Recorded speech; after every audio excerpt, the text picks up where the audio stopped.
37절에서 42절 말씀입니다. 사도행전 2장 37절에서 42절 말씀, 제가 가진 성경으로 신약 190쪽에 있습니다.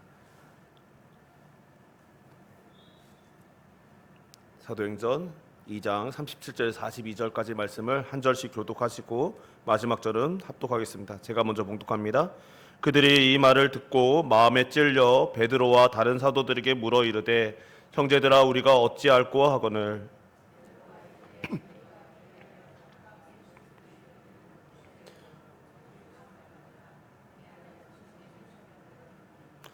이 약속은 너희와 너희 자녀와 모든 먼데 사람 곧 주 우리 하나님이 얼마든지 부르시는 자들에게 하신 것이라 하고,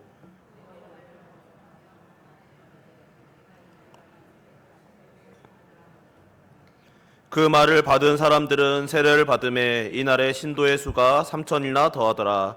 그들이 사도의 가르침을 받아 서로 교제하고 떡을 떼며 오로지 기도하기를 힘쓰니라. 아멘. 교회 소식 전해드립니다. 은혜 가운데 주님께서 오늘도 예배를 허락하심에 감사드립니다. 또 듣기로 어제 우리 김태동 성도님 퇴원하셨다고 합니다. 위해서 기도해 주신 모든 분들께 감사드리고, 위해서 앞으로도 계속 함께 기도해 주시기 바랍니다. 오늘 중식 후에는 차담회가 있습니다. 많이 참여해 주시기 바랍니다. 말씀 함께 보도록 하겠습니다. 오늘도 이 자리에 나오셔서 함께 예배드리는 모든 성도님들과 또 온라인에서 또 예배드리는 모든 성도님들께 말씀 충만하시고 성령 충만하신 은혜가 있으시기를 주님의 이름으로 축원합니다. 오늘 교회 탄생에 대해서 우리가 계속해서 이어 살펴보고 있습니다. 신약교회는 오순절 성령 강림이라는 결정적인 사건으로 역사의 전면에 드러났죠. 당시 오순절 순례객들을 포함한 예루살렘의 대중들 앞에 첫 증인들이 방언으로 말하고, 그들은 자기들의 난 곳에 방언으로 듣게 되는 기이한 현상이 일어났습니다. 이는 구약, 특히 요엘의 예언의 성취였고, 이 사건을 통해 예수님께서 예언하신 대로 부활하셨을 뿐 아니라 예언되신 메시아이시며 하나님 자신이시라고 선포됩니다. 이 선포는 그 자리에 청중들의 마음을 흔들고 찔러 들어왔죠. 그래서 그들은 이렇게 반응합니다. 형제들아, 우리가 어찌할꼬. 이것이 설교이고, 궁극적으로는 설교도 복음 전파의 한 방법이라는 것을 생각한다면 궁극적으로는 복음 선포인 것이죠. 그러니까 우리들이 감당해야 되는 복음의 사명이 바로 이러한 원리로 이루어져야 하는 것입니다. 그러니까 설교나 복음 선포는 지식의 전달 그 이상인 것입니다. 하나님의 말씀을 전하는 것이며, 하나님의 말씀이 설교자와 복음을 전하는 전도자들, 궁극적으로 모든 성도들을 통해 선포되는 하나님의 말씀 그 자체인 것이죠. 그래서 모든 복음의 사람들, 성도들은, 그리고 복음의 설교와 복음의 전파는 하나님께서 사용하시는 초자연적인 수단인 것입니다. 그리고 그것은 단순히 말이 아니라 우리의 믿음에서 나와야 하는 것이고, 설교자와 듣는 이 모두의 삶으로 이어져야만 하는 것이죠. 저의 경험적인 고백을 잠시 말씀드린다면, 저는 사역을 시작하면서 설교에 관한 제가 설교를 잘 못하기도 했기 때문에 한 가지만을 하나님께 앞에서 다짐하고 약속드렸습니다. 제가 믿어지는 것만 전하겠다는 것이죠. 이론적으로 배운 것들, 알게 된 넣어서 머릿속으로 알고 있는 지식들을 전하는 것이 아니라 하나하나 묵상하고 하나님 앞에서 깨달아진 것, 믿어진 것, 그래서 확신하는 것만을 전하겠다고 다짐했죠. 그래서 이 다짐을 지키기 위해 겪었던 어려움들이 상당했습니다. 그와 별개로 사역 경험이 쌓이며 함께 사역적인 스킬, 그러니까 기술들도 쌓여갔고, 어느 순간 어딘가에서는 그 쌓여진 경험으로 인해서 성실하다, 유능하다라는 소리도 들을 수 있게 되었습니다. 그럼에도 제가 결국 깨닫게 되는 것은 교회와 성도의 참된 변화와 성장은 오직 말씀에 근거한 예배에 있다는 것이죠.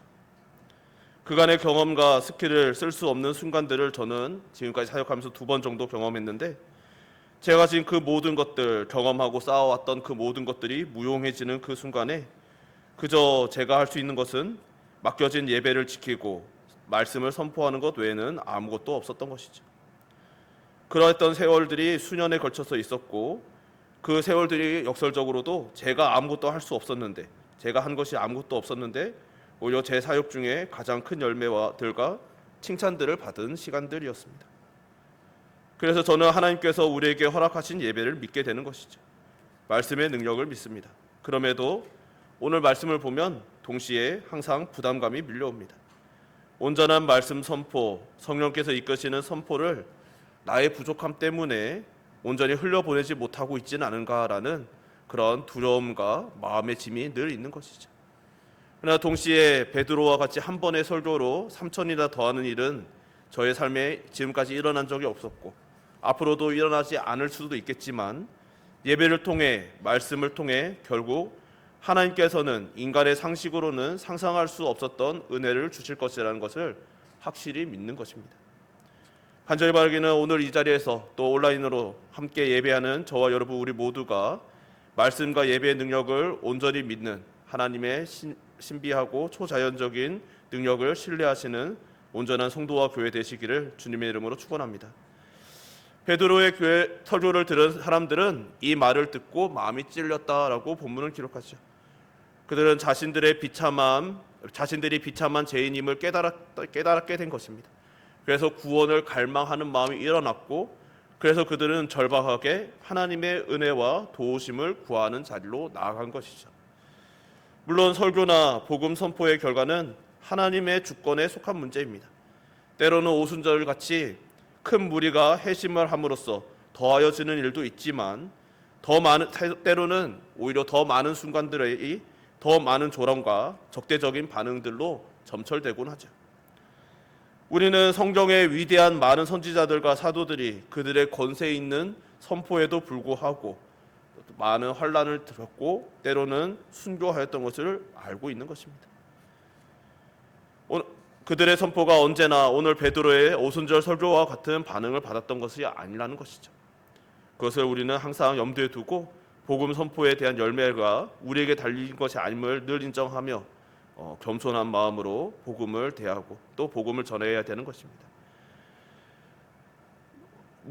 다시 말씀을 돌아가서 37절에 그들이 그 복음 선포를 듣고 하나님의 말씀을 듣고 형제들아 우리가 어찌할꼬라고 묻는 그들을 향해 베드로는 너희가 회개하여 각각 예수 그리스도의 이름으로 세례를 받고 죄 사함을 받으라 그리하면 성령의 선물을 받으리니라고 대답합니다.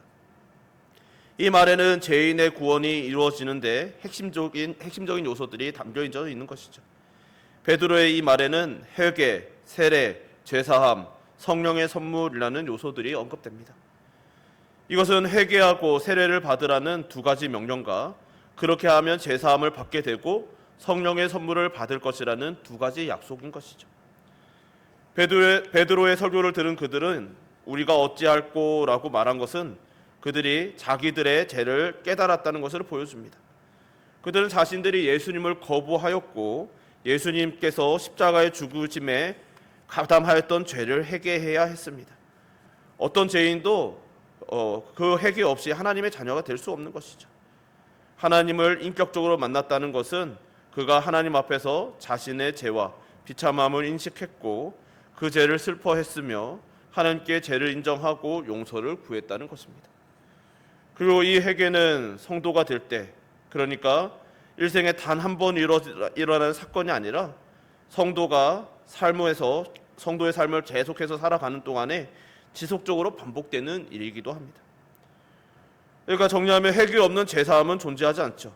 그리고 죄사함의 근거는 예수님께서 십자가의 죽으심의 사실에 있지만 이 회개를 통해서 죄사함과 구속의 효력이 죄인에게 주어지는 것입니다. 그리고 이 죄사함은 회개를 통해서 주어진 선물이고 우리의 삶 일생에 걸쳐서 단회적인 사건이 아니라 일생을 통해서 끊임없이 우리에게 주어지는 은혜인 것이죠. 그래서 회개라는 것이 우리에게 여기서 오해하면 안 되는 것은 우리가 구원에 이르는 회심은 한 번에 이루어졌지만 그 이후로도 우리의 삶에서 끊임없이 이 회개가 끊임없이 계속해서 이어져야 하는 것이죠. 그래서 이 회개와 믿음은 동전의 양면과도 같은 것이죠. 회개가 죄에 대한 돌이킴이라면 믿음은 그리스도께만 죄 사함이 달려 있음을 알고 그리스도를 붙드는 것입니다. 그래서 회개와 믿음은 단 한 단어로 표현한다면 회심이라고 하는 것이죠. 베드로는 예수 그리스도의 이름으로 세례를 받으라고 말합니다. 세례는 그들이 회개했고 죄 사함을 받은 것에 대한 표이지요. 성도는 세례표로서 공적으로 교회에 들어오게 되는 것입니다. 근데 여기서 베드로가 요구했던 세례가 오늘날 이 자리에 있는 우리들에게 들려지는 느낌과 당시 청자였던 유대인들에게 들려지는 느낌이 달랐다는 사실을 알 필요가 있습니다. 이 세례는 크게 두 가지 경우에 행해졌는데, 당시에 하나는 이방인이 유대교로 개종하였을 때 이루어지는 것이고, 다른 하나는 명백한 죄인이 죄를 정결하게 하기 위한 의식이었습니다. 그러니까 당시 예루살렘에 있던 유대인들에게 그들은 이미 경건하여서 하나님을 믿고자 하는 자들이었고, 그래도 그 앞에 율법 안에서 살고자 노력하고 애쓰는 자들입니다. 그런 그들에게 세례를 받으라고 말하는 것은 심리적인 거부감이 생길 만한 명령이었고 도전이었고 예식이었던 것이죠. 그러니까 그들에게 이 말은 마치 우리가 이방인 취급받아야만 할 만큼, 혹은 우리가 이 정도로 다시 한번 우리가 유대인으로서의 모든 정결이 무너졌기 때문에 그 이 예식을 통해서 다시 한번 정결을 회복해야 될 만큼의 죄인인가라는 거부감이 드는, 심리적인 거부감이 들 만한 말이었다는 것입니다. 그럼에도 그날 세례를 받고 신자가 된 이들이 3,000명이나 되었다라고 성경은 기록합니다. 그것도 유대인들이요. 예수 그리스도의 이름으로 세례를 받으라는 명령 앞에 자신들의 의, 일평생 말씀을 따르려고 애썼고 정결하고 애썼던 자신들의 의를 내세울 수 없다고 인정한 유대인들이 3,000명이나 있었다는 것입니다. 왜요? 왜 그들은 그것을 인정할 수밖에 없었습니까? 그들이 설교, 궁극적으로는 하나님의 말씀을 들었기 때문인 것이죠. 사람의 말이 아닙니다. 사람의 논리와 설득이 아니라 하나님의 말씀을 들었기에, 그들은 하나님의 말씀의 선포됨을 들었기에 그들의 심령이 변화되었고 자신들의 의를 내세울 수 없는 죄인임을 인정하고 세례를 받았던 것이죠. 그리고 베드로는 성령의 선물을 받으리니라고 설교합니다. 성령을 선물로 받지 않는 구원은 없는 것이죠. 물론 우리는 이날 세례를 받고 더하여진 3,000명에게 첫 120명에게 일어났던 일이 일어났는지는 잘 알 수 없습니다. 성경이 기록하고 있지 않기 때문이죠. 그러나 성경도 초대교회의 기록과 전승들도 그런 눈에 보이는 현상들이 일어났는지 말하지도 않고 관심을 가지지도 않습니다. 그들이 기록하는 것은 하나인 것이죠. 그들이 성령의 충만함을 받았는 것인 것입니다. 중요한 것은 그들이 베드로의 말대로 성령의 선물을 받았다는 것이죠. 여기서 우리는 성령의 선물과 은사들을 구분해야 할 필요를 깨닫게 되는 것이죠. 많은 경우 성령 충만함을 받았다는 것은 방언을 했다든지 여러 가지 신비한 일들이 우리를 통해서 일어나는 일들이라고 생각합니다. 그러나 성경은 그렇게 말하지 않는 것이죠. 성령의 선물은 성령님 자신이신 것이죠. 성령의 은사들은 성령님께서 그분의 뜻대로 각 사람에게 나누어 주시는 영적인 재능이라고 할 수 있습니다. 그러니까 성령의 선물을 받았다라는 것은 우리가 어떤 특별한 재능이 생기고 혹은 특별한 현상이, 특이한 현상이 우리의 삶에서 일어나는 것으로 증명되는 것이 아니라 성령께서 우리에게 임하심으로 드러나는 것이고 증명되는 것이라는 것을 기억해야 하는 것이죠. 중요한 것은 복음 앞에서 회개와 믿음으로 반응했고 참된 신앙의 고백에 근거하여 세례를 받아 성령께서 내주하시는 사람이 되었느냐인 것입니다. 그 결과는 우리가 우리의 눈으로 그 순간에 즉시 알 수 있는 것이 아니라 우리의 삶과 우리의 성품에서 맺어가는 열매들을 통해 드러나는 것입니다. 이어 베드로는 제사함과 성령의 선물을 주신다는 약속이 어디까지 미치는지도 말해주죠. 39절에 이 약속은 너희와 너희 자녀와 모든 먼데 사람 곧 주 우리 하나님이 얼마든지 부르시는 자들에게 하신 것이라 하고, 여기서 너희는 유대인이고 너희 자녀는 단순히 청중의 어린 자녀들만이 아니라 모든 유대인들의 후손들을 말하는 것이죠. 그리고 모든 먼데 사람은 이방인을 가리킵니다. 말하자면 베드로는 성령님께서 이루시는 구원의 역사가 시간적으로는 청중의 모든 후손들에게 미칠 것이고 공간적으로는 온 세상에 미칠 것임을 말씀하고 있는 것이죠.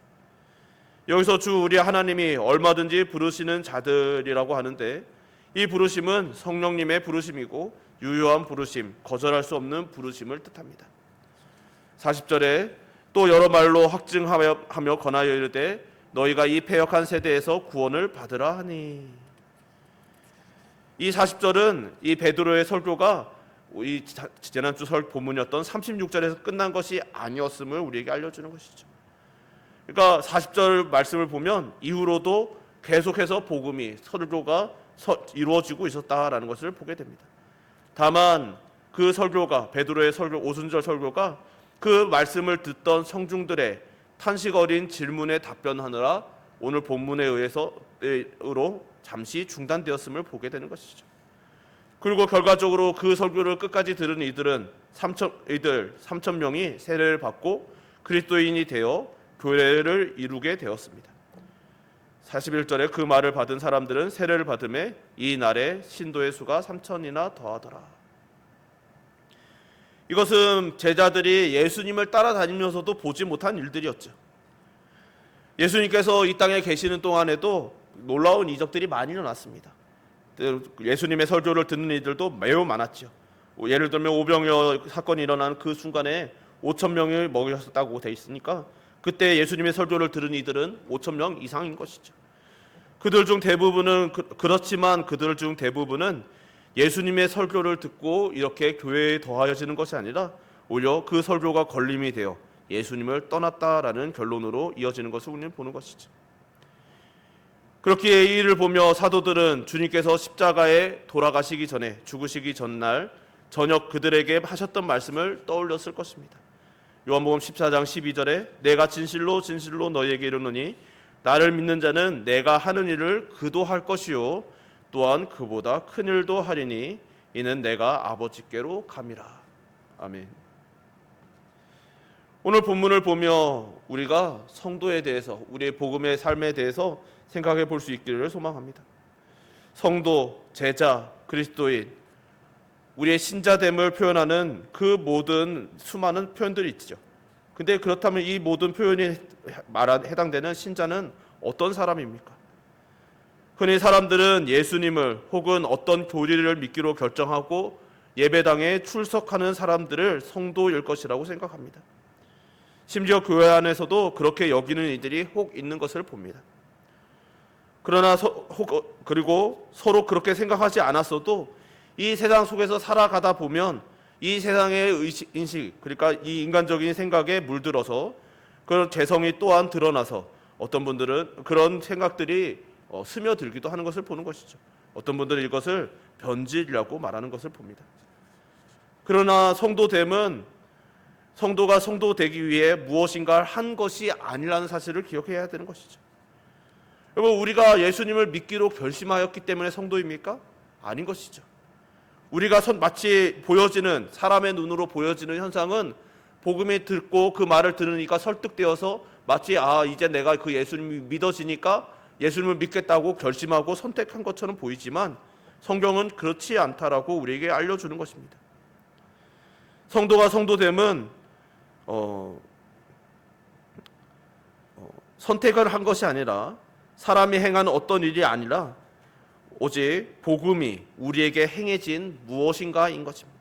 그러니까 복음이란 우리가 예수님을 믿고 성도가 되는 것은 우리 안에 일어나는 우리가 사람의 말로 설명할 수 없는 어떤 일이 일어난 것이 바로 성도됨인 것이죠.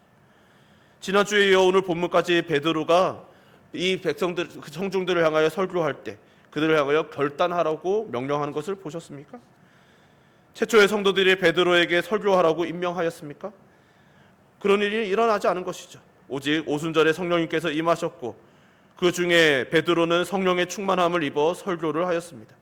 그리고 그 설교를 들은 청중들의 입에서 아직 베드로의 설교가 끝나지도 않았는데, 그러니까 베드로의 논리가 끝나기도 전에 형제들아 우리가 어찌할꼬라는 탄식이 터져 나온 것입니다.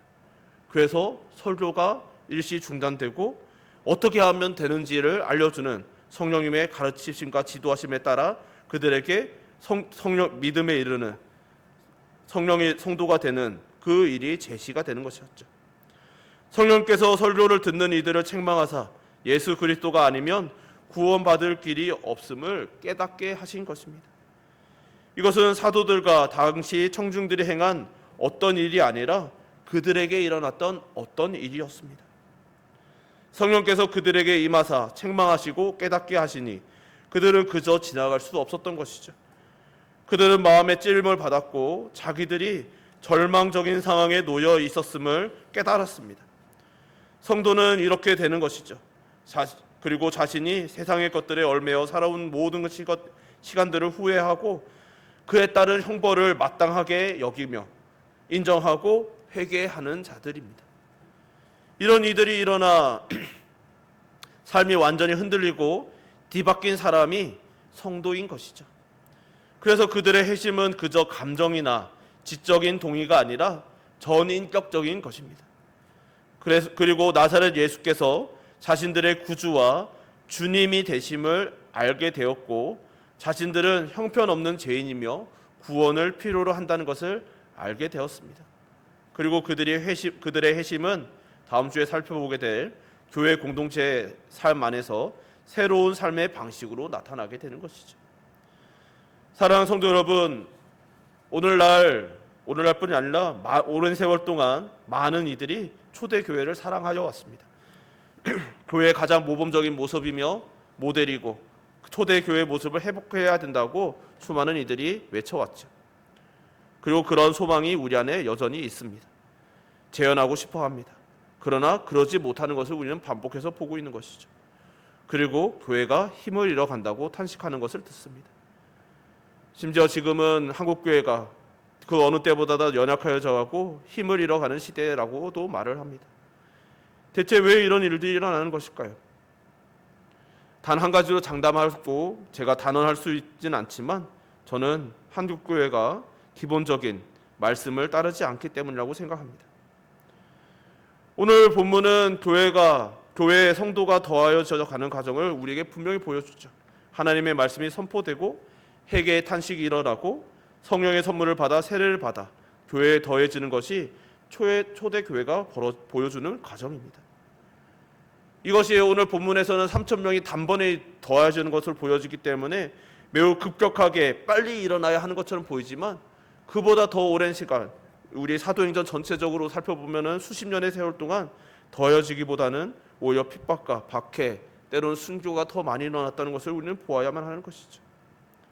때로는 더디 보이고 급격히 늘어나는 것처럼 보였지만 온 세상을 금방 덮을 것처럼 보였지만 때로는 교회가 퇴조하는 것처럼 보이는 순간들도 있었음을 신약 성경은 곳곳에서 우리에게 보여줍니다. 그러니까 우리가 생각하는 우리의 오늘날 이런 위기의 중대한 이유 중에 하나는 우리 인간적인 생각들, 조급한 인간의 마음이 한 원인이 될 수 있는 것이죠. 오늘날 가만히 살펴보면 얼마나 조급한지 모릅니다. 빨리 결과가 나와야 될 것만 같고 그래서 그 결과를 이루기 위해서 여러 가지 연구가 이루어집니다. 그래서 그 연구에 따라서 논리를 만들고 과정을 만들어냅니다. 들어보면은 정말 그럴듯하고 참 때로는 은혜롭기도 합니다. 저는 그 모든 시도들이 무용하다거나 혹은 죄라고 말씀드리는 것은 아닙니다. 그러나 그 모든 노력과 수고가 우리 인간의 노력이라면 그것은 어쩌면 무용한 것일 수 있다는 것을 항상 경계해야 된다는 것이죠.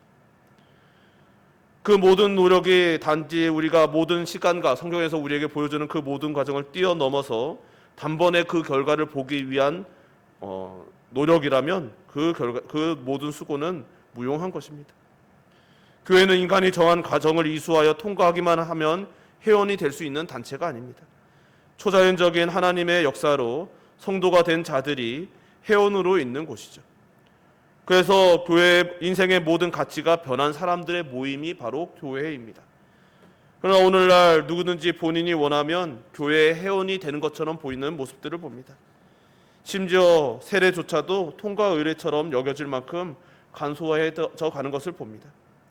어떤 이들은 가족의 체면을 위해 억지로 끌려가 세례를 받는 것도 보았습니다. 그 모든 일들이 참으로 슬프고 슬픈 일인 것이죠. 그 모든 가정들이 정말 때로는 우리가 정말 통과 의례처럼 여겨지는 그 모든 가정들이 성경에서 말하는 그 모든 가정들이 그냥 하나의 요식 행위가 되어서는 안 되는 것입니다. 때로는 더디 보이고 때로는 너무나 힘겹게 느껴지지만 그 모든 기다림을, 성령께서 이루시는 모든 과정을 우리는 인내로서 기다려야만 하는 것이죠. 그렇게 간절히 바라기는 교회가 말씀을 온전히 따르는 공동체, 성령께서 이끄시는 초자연적인 공동체로서의 본질을 회복하여 교회가 교회되고 예배가 예배되며 하나님께서 뜻하시는 일들이 인간의 수고와 노력이 아니라, 인간의 어떤 행위가 아니라 초자연적으로 이루어지는 것을 경험하며 그 경험이 고백되는 그런 예배함이 저와 여러분 우리 모두에게 충만하시기를 주님의 이름으로 축원합니다. 그러기 위해 우리는 우리 안에 형제여 우리가 어찌할꼬 라는 탄식이 날마다 있어야만 하는 것이죠.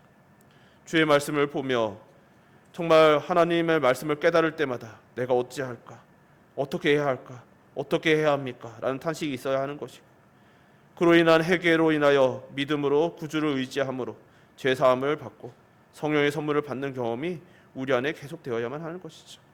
간절히 바라기는 우리 은총교회와 또한 이 땅에 있는 모든 교회에 그런 은혜가 임하여 그런 은혜가 우리 중에 충만하시기를 주님의 이름으로 축원합니다. 우리 찬양 한 곡 같이 부르고 기도했으면 좋겠습니다. 우리에겐 소원이 하나 있네라는 찬양인데요. 우리의 소원함을 담아서 우리가 함께 찬양 가사를 생각하며 찬양합시다.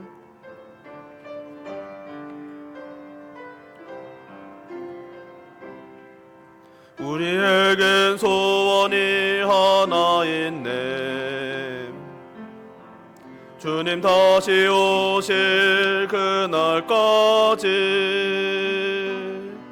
우리 가슴에 새긴 십자가 사랑 나의 교회를 사랑케 하네.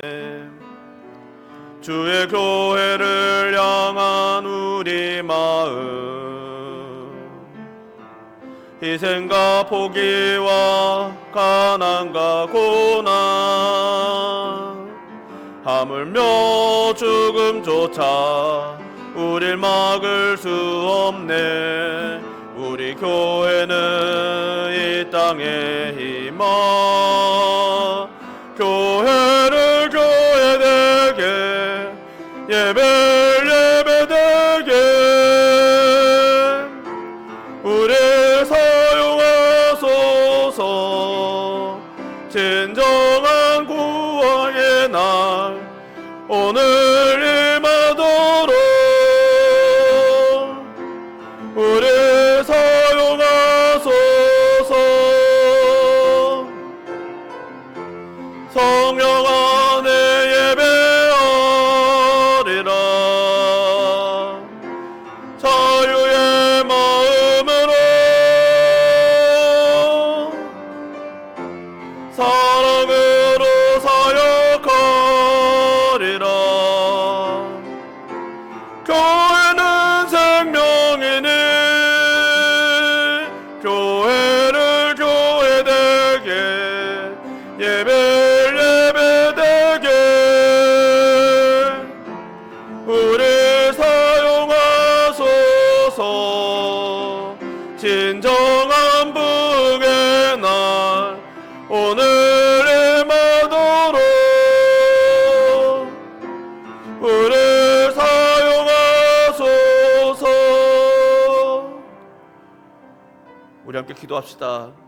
기도하실 때 우리의 소원이 언제나 하나님의 나라에 있기를 소망합니다. 우리가 교회를 사랑하고 교회를 향하여 품는 모든 기대와 소망은 언제나 하나님의 나라를 향하여 하는 것이죠. 그러기 위해서 우리가 기도하실 때 하나님, 우리 은총교회와 이 땅의 모든 교회들이 인간의 조급함, 인간의 생각들, 인간의 체면, 곧 인간의 모든 욕심들을 다 내려놓고 오직 하나님의 말씀에 의지하며 성령께서 우리를 이끄시는 대로 온전히 교회는 온전히 교회답게, 예배는 예배답게 이루어지는 그런 회복이 있게 하여 달라고. 인간의 욕망함이 투영된 부흥이 아니라 하나님의 말씀이 온전히 부흥으로 이루어지는 그런 부흥이 우리에게 임하게 하여 달라고. 이 시간 주여 한번 부르고 우리 함께 기도합시다. 주여 아버지, 아버지, 주님, 온 세상이 교회를 향하여 정말 교회가 힘을 잃어간다고, 빛이 빛과 소금됨을 잃어갔다고, 이제 교회는 힘이 없다고, 이대로 소멸할 것이라고 말하는 것을 듣습니다. 정말 실제로 많은 이들이 탄식하며 교회가 힘을 잃어가는 것에 주여 애통해야 합니다. 주 하나님 아버지, 그래서 이것을 어떻게든 반전시켜보려고 많은 궁리와 노력과 수고들을 합니다. 주 하나님, 그 모든 수고와 노력들이 하나님을 향한 사랑인 줄 알기에 또 하나님 아버지, 그들을 향한 애틋함이 우리에게 있습니다. 그러나 동시에 주여 하나님 아버지, 우리에게 간절한 소망이, 주여 하나님, 그 모든 수고와 노력보다 더 간절한 소망이 있어야 됨을 믿사오니, 주여 하나님 아버지, 우리의 모든 소망이, 간절함이 주여 하나님 아버지 오직 말씀을 향하게 하여 주옵소서. 주여 하나님 아버지께서 우리에게 알려주신 그 성령께서 주여 하나님 아버지 우리 안에 내주하시고 인도하시고 지도하시는 그 모든 주님의 뜻을 향하게 하여 주옵소서. 주여 하나님 아버지, 우리의 수고와 노력과 헌신들, 때로 하나님 아버지 가난과 고난까지 감수하며 죽음까지도 주여 하나님을 막을 수 없는 주님을 향한 우리의 사랑이 주여 하나님 아버지, 주여 이 세상의 것들에 주여 하나님 아버지 물들어 주여 왜곡된 형태로 드러날 일이 없도록 교회를 언제나 순수한 마음으로 주여 하나님 순결한 주의 복음으로 주여 하나님 아버지 가득하여지게 하시고, 주여 하나님 아버지 우리 교회가 더 나아가 온 땅에 있는 모든 주의 몸된 교회들이 주의 말씀으로 순전하여지게 하소서. 주여 하나님 아버지, 그리하여 주여 하나님 아버지 말씀의 순결함을 회복하고 복음의 순결함을 회복하고 주여 하나님 아버지 교회는 온전히 교회답게, 예배는 온전히 예배답게 주여 하나님 아버지 이루어지는 주여 하나님 아버지의 부흥이 일어나게 하시고, 그리고 인하여 하나님 아버지 세상의 소리가 아니라 우리 안에 오직 하나님의 목소리로, 하나님의 소리로 성령께서 우리에게 들려주시는 주여 하나님 그 말씀의 소리로 가득 채워지게 하시고, 주여 하나님 아버지 그로 인한 진정한 부흥이 우리에게 임하였으므로 주여 하나님 아버지 세상이 이해할 수도 없고 감당할 수도 없는 주여 참된 기쁨의 예배가 우리 안에 충만케 하여 주시옵소서. 주여 하나님 아버지 그 예배가 교회를 살리고 세상을 살리고 주여 하나님 아버지 온 세상을 주여 하나님 아버지 생명으로 하나님을 뒤덮을 줄 믿사오니 주여 이 은혜를 더하여 주시옵소서. 사랑이 마친 하나님 아버지, 오늘도 이렇게 저희들에게 은혜를 주시며 감사드립니다. 주의 말씀을 통하여 우리의 교회됨이 무엇인지, 우리가 참으로 지켜야 할 복음이 무엇인지 되새겨봅니다. 주님, 우리가 온전히 교회됨을 지키고 날마다 회복하는 교회되게 하여 주시옵소서. 주 하나님 아버지, 혹여나 우리의 마음에, 우리의 간절한 소망에 혹여나 우리 인간의 됨, 인간의 욕망, 혹은 인간의 기대, 혹은 인간의 조급함이 담겨 있다면 언제나 성령께서 우리 안에 내주하사 가르쳐 주시고 깨닫게 하여 주시고 말씀으로 되돌아가게 하시며 말씀으로 날마다 회복하게 하시며, 그래야 날마다 말씀의 복음의 순결함을, 순정함을, 정결함을 회복하는 교회 되게 하여 주옵소서. 그래야 우리의 예배를 통하여, 우리의 모든 삶을 통하여, 신앙을 통하여 언제나 교회는 교회됨을 회복하고 예배는 예배됨을 회복하는 일들이 일어나게 하시고, 이런 일들이 우리의 은총교회뿐만 아니라 이 땅에 있는 모든 주의 몸된 교회들에게서 일어나게 하여 주시옵소서. 그 모든 날을 간절히 소망하고 그 모든 날을 통하여 여호와의 존전 앞에 도달하게 소망하며 간절히 고대하오며 예수님 이름으로 기도드립니다. 아멘.